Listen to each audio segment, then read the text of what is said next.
Thanks for joining us. This is a special episode because we need to talk about Apple. There's a lot that is happening there right now. Apple's push into mixed reality will take years to be paid off, but the company is also hoping that devices that follows this mixed reality can actually be seeing the same trajectory as its other products, especially some wearables like the smartwatch as well as the AirPods. There is a conversation on what happened last week. This is because there was a gathering that happened in San Jose, California at the Apple's headquarters. There were about 100 highest ranking executives that went to the Steve Jobs Theater in Cupertino, and the group known as the Top 100 was reportedly there to see Apple's most important new product in years, which is the mixed reality headset. The device was demonstrated for the Top 100 group, marking a key journey and a key milestone for the company's headset's public debut that is planned for June this year. Mark Gurman of Bloomberg reported that it was reportedly an opportunity for the mixed reality team to see the leaders of Apple to understand better about some of the impact that it has on its current flagship products, including that of iPhone, iPad, Mac, and Apple Watch. These are the current developments that is currently happening right now. But what is also important is that the so-called Top 100 has gotten a peek at the headset. And Apple's technology development group, the team behind the mixed reality initiative, has so-called discreetly shown the product to the company's top decision makers every year since 2018. So this is the 5th year in running. And this time, however, according to Mark Gurman of Bloomberg, it is different. Earlier demonstrations does show that they were lower key affairs meant to show progress and secure the headcount needed to keep going. Having said that, because of the current layoffs that is currently happening at the tech sector, we're looking at tens of thousands being laid off by key companies in the tech sector, including that of, say, for instance, Amazon, Meta, Alphabet, and more. Apple, however, is staving off these massive layoffs and is trying to look at cost-cutting concerns and how they can actually save cost in order for them to not do that layoff. That, of course, is quite critical because Apple, in a way, needs all hands on deck in order for them to push through some of their revolutionary products moving forward, especially the mixed reality products, so to speak. Now, there is also that idea of Apple Pay, say for instance, making landings in various countries, especially in countries where they don't normally have a strong foothold. For instance, in South Korea. This is also important because Apple Pay does finally arrive in South Korea after several years of negotiations. In fact, there are a lot of ideas on how Apple is intending to continue on rolling out these services or service products in all these other areas as well. Now, Apple is set out also to develop the iOS 17, and according to some reports, the original thinking was to allow it to be so-called a tune-up release, one that is focused more on fixing bugs and improving performance rather than adding new features. And this is, of course, not entirely new. Every few years on a major announcement of an iOS release, they do introduce tune-ups rather than full feature introductions. Then, of course, we need to look at how Apple is going to try to improve on their presence in China. And this is following Tim Cook's return to Beijing to attend a so-called high-profile China Development Forum amid continued tensions that is happening not just geopolitically but within the region as well. And of course, when Tim Cook attended the event, Apple and China, according to Tim Cook, grew together. This is the statement coming in from Tim Cook's speech. And of course, this is spoken amid the US-China trade war, forcing, in a way, or prompting Apple to diversify its production capacity. And of course, when Tim Cook says on stage that Apple and China has grown together, the discussion on how the technology and education at China was showcased last week. Tim Cook highlighted that the company's concerns about the abuse of technology, given the rise of recent strides in artificial intelligence and augmented reality, was being discussed.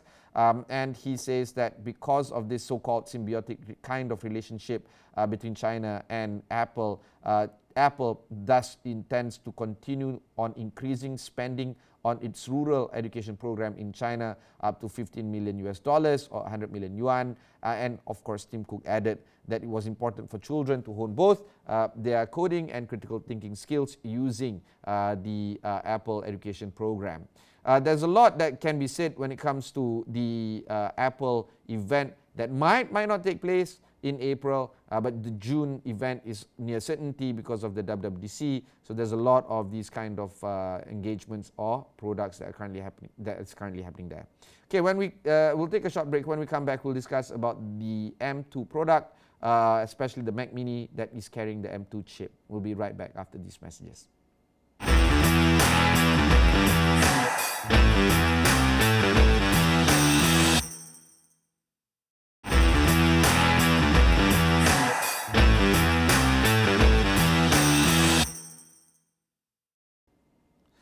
Welcome back. I am Ibrahim Sani. We need to talk about the Mac Mini carrying the M2 chip. I've had the pleasure to experience the M2 chip, and I was benchmarking that against this particular model, which is running on the 64 gig. What I had was the M2 Pro chip, and of course running at 16 gig, and the results were actually comparable. We need to talk about the product that is currently being launched, that has been launched in January 2023. And some of the key features, of course, include the Apple M2 chip. The M2, of course, takes the Mac Mini experience even further with the next-gen CPU and GPU. It has a faster neural engine and much higher memory bandwidth and a much more powerful media engine for a really breathtaking performance. Comparing against this particular machine, it is quite comparable when we produced or edited videos, and the export is also quite fast. So even at running an M1 Pro chip at 64 gig, the speed is actually quite comparable to the M2 chip, M2 Pro 16 gig. So M2 Pro 16 gig versus the M1 Pro 64 gig is about the same when it comes to editing videos, as well as of course audio is actually quite fast, but video editing is quite fast. So that really does put the M2 performance at that level. Of course, handling multitasks, I opened up to 100 apps, to be frank, running across all the machine. It got hung a while there, but running at about 20 apps simultaneously, it was quite okay. So nobody runs about 100 apps altogether at one go, but people do run at 10 apps or at least 20 apps or at least 10 apps at one go. That is not a problem for the Apple M2 chip. Moving forward for the Apple M2 Pro chip, the scales of the M2 architecture with twice the memory bandwidth, up to 32 gigabyte of unified memory and up to 12 CPU cores, delivers pro performance for the Mac Mini for the first time. We've seen how the pro performance actually exists for all the other laptop products of theirs, especially the MacBook Pro products, but of course this does take the M2 Pro performance for the Mac Mini for the first time to another level. It was really brilliant, and the fact that the form factor is actually quite small, it's actually quite good.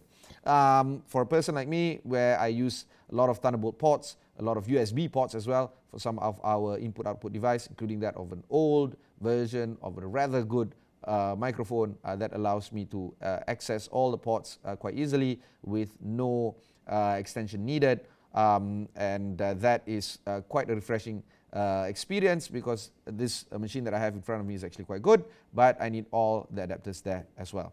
We're looking at 4 Thunderbolt ports, 2 USB-A ports, 1 HDMI port, a headphone jack, and Ethernet that provides connectivity. I don't know whether people still use Ethernet, but if you want to use it, there is a port for that as well. The Wi-Fi 6E and Bluetooth 5.3 does provide fast wireless connectivity, but in Malaysia, as we all know, 5G is a big problem, and we are going to not enjoy that Wi-Fi 6E moving forward, at least for the near future. But the machine has it. Whenever whenever Malaysia launches the 5G en masse, I guess then we can perhaps use that Wi-Fi 6E. The compact design does provide that whole great form factor. It sits nicely on your desk and it can be used quite well. And of course, all this wraps up that whole ultimate desktop experience. And of course, if you pair this with the monitor, so-called the studio display and other magic accessories, it does turn that workspace into that whole productivity and creativity to another level. I have been so much creative the past 1 week or so, having the studio display and all the other magic products in front of me running along with the Mac Mini. Mac Mini Pro. It was really, really interesting there as well. And of course, we need to talk about the Apple M2 per se, because what Apple has advertised is that it runs on 18% faster CPU GPU performance, 18% faster CPU performance, and up to 35% faster GPU performance, and up to 40% faster machine learning performance. But that is on the, if you compare it against the M1 base model. So like I said, this machine in front of me runs on 64 gig M1 Pro. So that is not the kind of comparable kind of performance that you want to do, I suppose. But I just wanted to see really how good that machine does. I think, as in the Mac Mini does. This one cost me, I don't know, would cost somebody about 15,000 ringgit up to 20,000 ringgit. That Mac Mini Pro will cost a buyer anywhere between 3,000 and 5,000 ringgit. So if you get that kind of comparable performance at 1/3 the price or a quarter of the price, then it's really value for money. And when you talk about the M2 chip per se, not the M2 Pro, when you have 8-core CPU, 10-core GPU, and up to 24GB unified memory, running at about 100 gigabits memory bandwidth, it does provide that whole experience of fast performance at base level. And if you check out the store right now, it comes at about 2,000 plus ringgit. That is an unbelievable price for that kind of performance, an unbelievable price for that kind of performance. And you don't really need that studio display that will cost you thousands of ringgit. You can just use any monitor that you can scrounge around the house.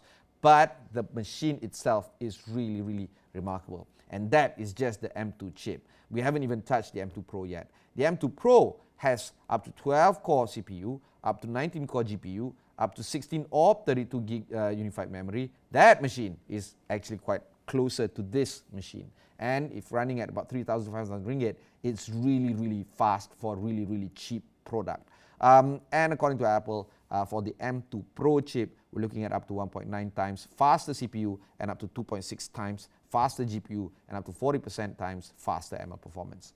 Okay, we'll go for one more break. When we come back, we'll discuss a bit better about my own user experience in terms of using the Mac Mini.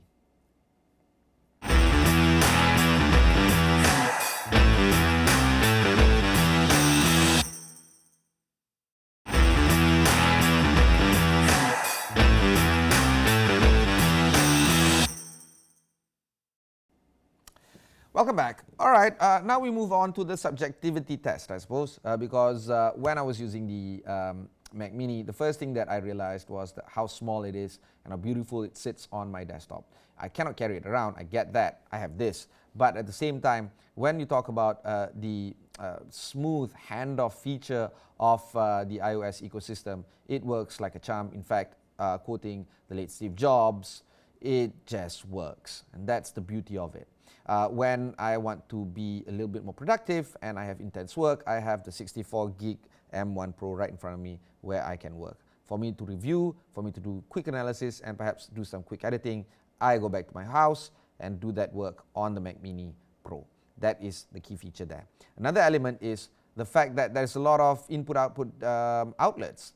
When you have all these four Thunderbolt 4 inlets, HDMI, and perhaps the USB-A port, 2 actually, That was quite a refreshing start for me, because when you work at home, especially when you work in an area where you don't necessarily have that many place to put your input-output devices and your jacks and all the other connectivity like adapters, you really want like a clean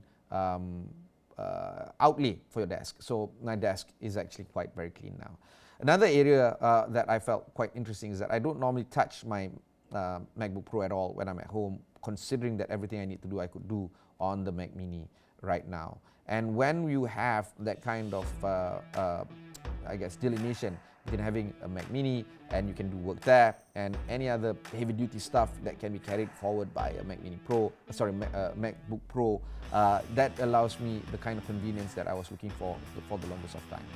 For me, it is a clear winner when it comes to trying to choose for the next purchase that you might think of. And if you want to enter the Mac ecosystem for the first time ever, it is a no-brainer. Get the Mac Mini. It really is that beautiful. Catch you in the next one.